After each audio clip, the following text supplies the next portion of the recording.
안녕하세요. AB자산운용 이재혁입니다. 가을이 온 지 얼마 안 된 것 같은데 벌써 날씨가 굉장히 쌀쌀해지고 감기 걸리시는 분도 많고 요즘에 독감 때문에 좀 고생하시는 분들도 많은 것 같은데 건강 유의하시면 좋을 것 같습니다. 그래서 오늘 사실 제가 얘기 드릴 부분이 이 헬스케어 업종이 요새 어떤지, 그리고 앞으로 제가 어떻게 보고 있는지에 대해 설명드리려고 하는데요. 서두에서 말씀드린 감기나 이런 독감과 같이 관련된 약을 만드는 제약회사도 있을 수도 있고, 혹은 이런 여러 가지 의료 장비를 만드는 회사, 의료 혁신과 관련된 혹은 의료 보험과 관련된 회사들이 포함되어 있는 하나의 업종이 바로 이 헬스케어 업종입니다. 사실 이번 연도에 이 헬스케어 업종의 성과를 보면은 저희가 잘 알았던 이 기술주나 혹은 다른 업종에 비해서, 아니면 전반적인 지수에 비해 좀 부진한 모습을 보였었는데요. 일단 먼저 부진했던 이유를 간단히 설명드리면, 올해 주식시장의 전반적인 성과를 보면은 이 기술주, 특히 대형 기술주들, 이 소수의 종목들에 의해서 이 지수가 많이 출렁이고 움직이는 모습을 보였는데요. 따라서 이 기술주 이외의 다른 업종들, 헬스케어뿐만이 아니라 다른 업종들과 같은 경우 이 실적이 좋고 펀더멘털이 우량함에도 불구하고 전반적인 쏠림 현상으로 인해서 좀 부정적인 영향을 받았던 점이 있습니다. 그래서 이게 첫 번째로 헬스케어 업종이 좀 부정적이었던 요인 중에 하나고요. 두 번째로는 다 아시다시피 저희가 코로나 시대를 겪으면서 여러 가지 백신 관련 기업이나 이런 제약 회사들이 단기간에 굉장히 좋은 실적을 거두면서 이 지속 가능하지 못한 이런 실적을 영위했던 시간들이 있었습니다. 다만 이제 코로나가 끝나면서 그때 크게 올랐던 이런 실적이나 이런 부분들이 정상화되는 과정이 올해였다고 생각을 하고, 그렇기 때문에 실적이 어느 정도 조정을 받는 그런 시기였다고 생각을 합니다.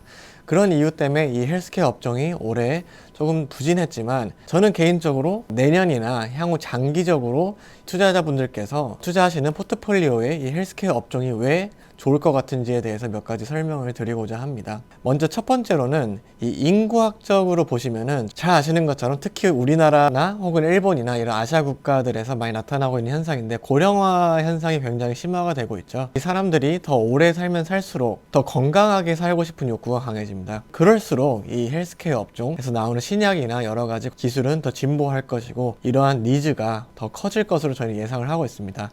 따라서 이러한 이유 때문에 이 장기적인 관점에서 보았을 때 이 헬스케어 업종은 지속적인 성장을 할 수 있다라고 말씀을 드릴 수 있을 것 같고, 두 번째로는 항상 이 업종만의 특성이 있습니다. 그 중에서 이 헬스케어 업종 같은 경우는 전통적으로 이 방어적인 업종에 속하게 되는데요. 가장 큰 이유는 거시 경제적 환경에 영향을 덜 받는 특성이 있기 때문입니다. 예를 들자면 감기가 걸렸을 때 경기가 안 좋다고 해서 감기약을 안 드시는 분이 없는 것처럼 이 헬스케어 업종은 거시 경제에 영향을 덜 받게 됩니다. 따라서 아직까지 내년에 리세션, 경기 침체에 대한 우려가 여전히 남아있고 여러 가지 불확실성이 남아있는 환경에서 여전히 이 방어적인 수단을 제공할 수 있는 요소이기 때문에 헬스케어 업종을 긍정적으로 보고 있고요. 마지막으로 이 세 번째 포인트는, 물론 이 헬스케어 업종이 방어적인 요소를 제공하기도 하지만 이 공격적인 요소 또한 제공을 합니다. 이 공격적인 요소라고 하면은 향후 높은 성장성을 보유할 수 있는 기업을 다수 가지고 있는데요.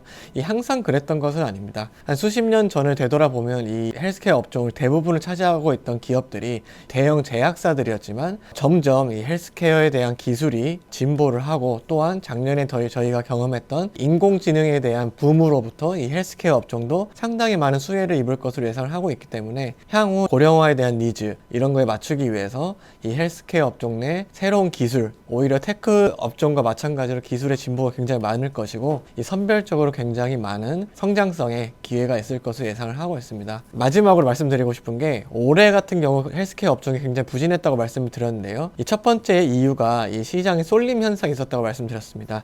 실제로 실적이 우량하고 견고한 기업임에도 불구하고 성과가 나빴던 헬스케어 기업들이 많은데, 제가 앞서 말씀드렸던 세 가지 헬스케어에 투자해야 되는 이유에 덧붙여서 전반적으로 헬스케어 업종의 밸류에이션이 현재 매력적이기 때문인 것도 투자 비중을 높여갈 수 있는 하나의 이유가 되지 않을까 생각을 하고 있습니다. 오늘 이 헬스케어 업종에 대해서 말씀을 드렸는데요. 저희가 이제 앞으로 살아가면서 여러 가지 의료비나 그 약에 대한 이런 비용이 계속해서 발생을 할 텐데, 저희가 생각할 때 의료비가 왜 이렇게 비싸지지? 이 약값이 왜 이렇게 비싸지지? 했을 때 어떻게 보면은 그런 부분에 대해서 수혜를 받는 기업이 헬스케어 기업이 될 수 있기 때문에, 장기적으로 투자 수단뿐만이 아니라 저희가 지불해야 되는 의료비나 약값의 어떤 해지 수단으로도 활용할 수 있는 이런 헬스케어 업종이나 기업에 관심을 갖고 있고 투자 포트폴리오에 활용을 해보시는 것이 어떨까 생각해서 오늘 말씀드렸습니다. 그럼 오늘도 시청해주셔서 감사드리고 다음번에도 더 재밌는 주제로 찾아뵙도록 하겠습니다. 감사합니다.